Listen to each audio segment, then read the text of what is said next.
Alright, hello guys. We're on to section 9.4. What we've been working on recently are definite integrals, both how to use definite integrals to find the area under a curve, and then what are some properties associated with definite integrals. And we're still, in section 9.4, going to be working with definite integrals, but we're also going to be talking about what's called the fundamental theorem of calculus. Now, by the way, something as fundamental is super important. This theorem that we're going to learn is a foundation for so much of the calculus that we've already learned and that we will learn and that you'll learn later on in college and so forth. Okay, so a super important theorem, but a very simple one it turns out as well. And the goal here is simply that you'll use the fundamental theorem of calculus to evaluate definite integrals. Now, there's one goal. There will be two videos here just to show you with different types of integrations how you'll find the definite integrals using the fundamental theorem of calculus. Alright, now first I want to present you with a problem that you could solve using the fundamental theorem of calculus. Then I'll present you with the theorem. Then I'll show you how you use it to solve this problem. We're going to start out by finding the definite integral from -1 to 3 of the function 4 minus x with respect to x. But we're going to do that without using a graphing calculator. So far you've only evaluated definite integrals with a graphing calculator. It can be done without. Alright, let's make sure you know what this quantity represents. First of all, let me draw a picture for you. Okay, remember that a definite integral gives you the area underneath the curve for a function, and this is the function 4 minus x. And it gives you the area between the lower limit of integration and the upper limit of integration, which are -1 and 3. And so the value right here of that integral represents this region that I'm shading in pinkish purple right there. Great.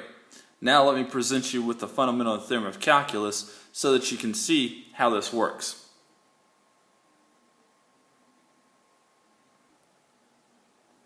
And here is the fundamental theorem of calculus.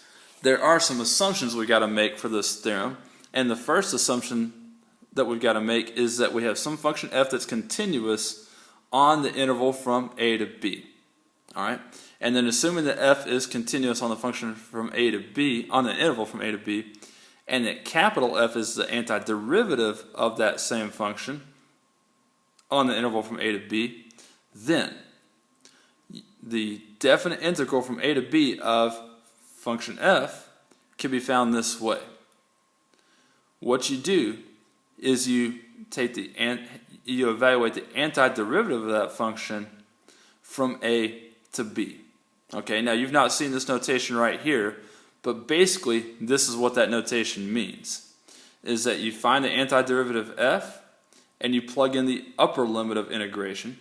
Okay, so you find f of b.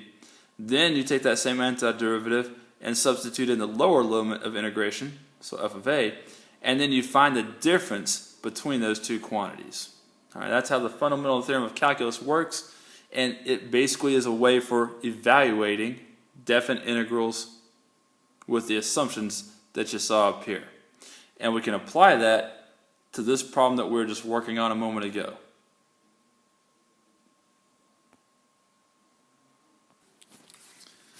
Alright, so the way we're going to find this definite integral is we're going to find the antiderivative of 4 minus x, and then we're going to substitute both the upper and the lower limits of integration into that antiderivative, and then find the difference between them, f of b minus f of a, or f of 3 minus f of -1.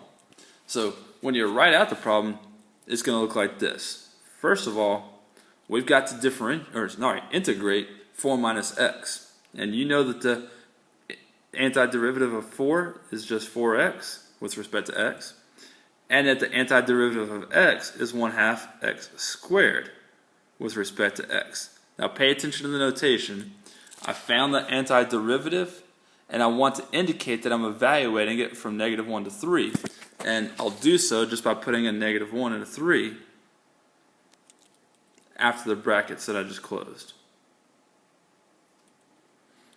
Okay, so I've got now to take the antiderivative and plug in the upper limit of integration. So I'm plugging in 3 into this expression. That'll give me 4 times 3 minus 1/2 times 3 squared. And then I'm going to subtract from that the antiderivative evaluated at the lower limit of integration. So I'm plugging in -1 here and there.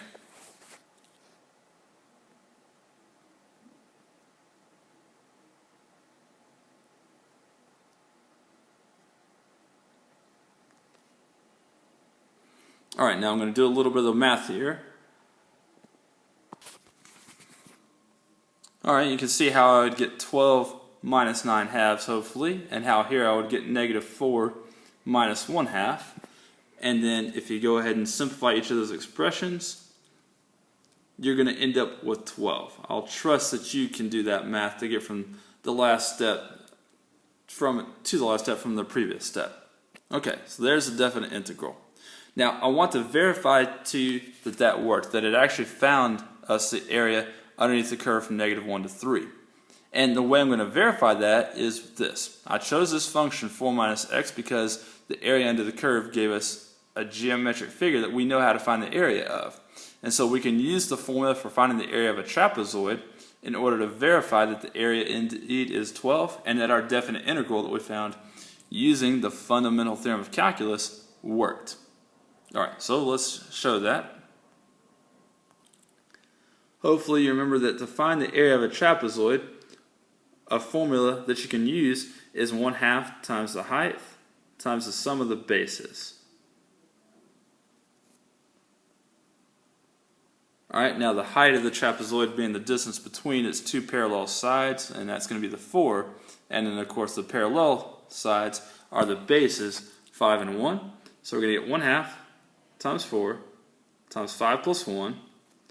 And so that's going to give us 2 times 6, or 12 units squared. Alright, we've verified that by using the fundamental theorem of calculus, we are correctly able to approximate, well, not even approximate, we are correctly able to evaluate the area under the curve for a function. There you go. So, you don't have to have a calculator to find definite integrals. And I need you to be able to find definite integrals without the use of a calculator. I've got 2 more examples here, and I'm going to want you to try each of them on your own because I think the process is simple enough that you've already caught on to it.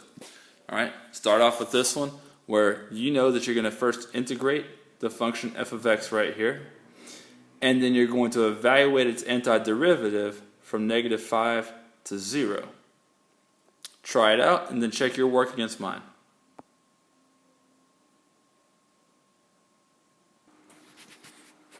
Alright, so the definite, or the integral of 6t squared minus 8t, 2t cubed minus 4t squared, and we're evaluating from -5 to 0, so that will look like this. Alright, you can just see that I plugged in 0 into the antiderivative, and I plugged in -5 into the antiderivative, and I'm subtracting them. And the result, of course, is 350. And you don't have to write units squared there because you weren't specifically told to find the area under a curve, although we know that that's what this answer can represent if you were asked to find the area under this curve from here to here. Okay, so one more example then. You probably have the idea down. Prove it to me with this one.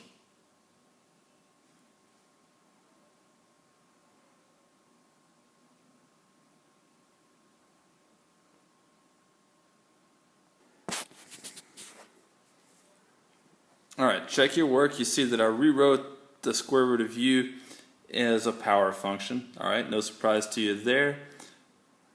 Found the antiderivative, evaluated it at 4 and at 1, and then found the difference between the two. If you need to ask questions about how I evaluated these, that's fine. Ask. I do expect you to be able to do that without a calculator.